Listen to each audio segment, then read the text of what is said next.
प्रभाकर साहेब, मला वाटतंय मी परवा दिवशी तुमच्या बरोबर होम टू होम प्रचाराला होतो, ते मी पुढे सांगेलच.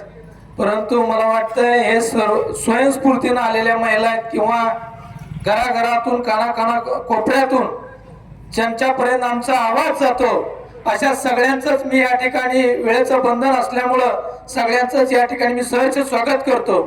आणि माझे मार्गदर्शक गुरु आदरणीय प्रकाश तात्या बालवडकर आणि ज्यांना बांगर महाराज खरं तर ज्यांना वर्ल्ड रेकॉर्ड केलेला आहे गिनीज बुक ऑफ वर्ल्ड मध्ये, यांच्या समोर मला सुद्धा प्रमुख वक्ता म्हणून बोलण्याची संधी मिळाली, त्याबद्दल सुद्धा मी आपणा सर्वांचे आभार व्यक्त करतो. खरं तर माझे शब्द अडकळत आहेत, कारण की एवढ्या मोठ्या वक्त्याचं समोर मला बोलताना खरं तर एक न कळत प्रेशर आहे.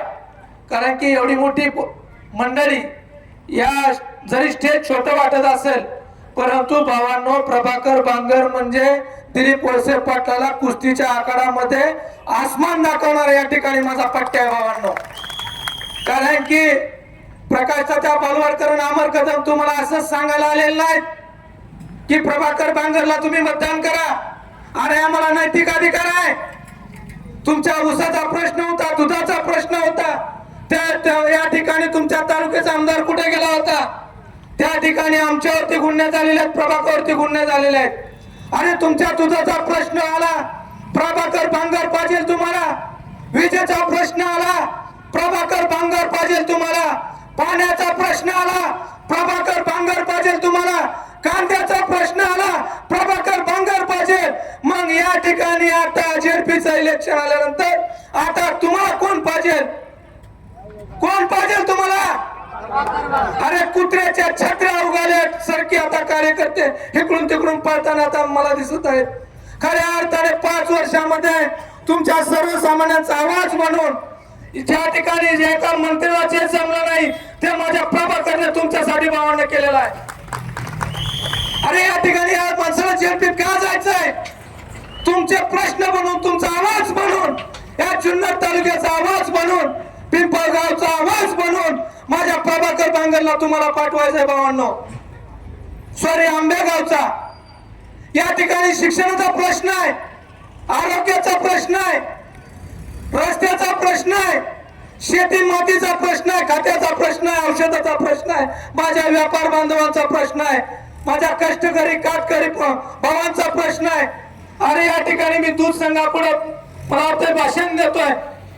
आम्हाला या ठिकाणी शेकडो प्रश्न माहित आहेत, पण भावांनो, शेतकरी संघटनेचा कार्यकर्ता मध्ये पत्रकार भावांना मी सांगू इच्छितो. माझा एक भाव म्हणला की आपल्या दुधाचा उत्पादन खर्च जवळपास 45 रुपये. मी माहितीपूर्वक सांगतो, औरंगाबाद खंडपीठामध्ये मी स्वतः माहिती अधिकाऱ्याचा अर्ज केला होता.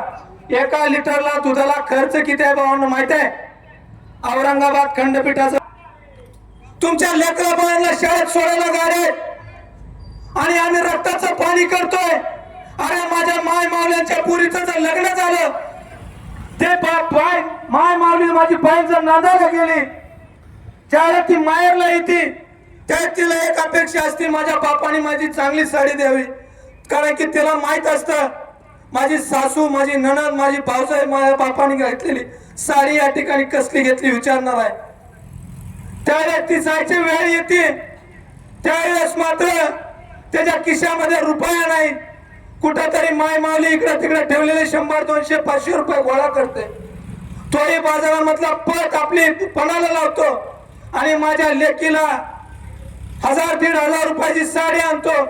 पण भावांनो, एकदा त्या पुरीला विचारा, तुझं समाधान झालंय का? ती बिचारी बेडरूम मध्ये जाती, पहिला स्टिकर काढती आणि ती माहेर सासरला गेल्यानंतर सांगते माझ्या बापाने मला 5000ची साडी घेतली. आणि ही अवस्था आमची तुम्ही केलेली आहे.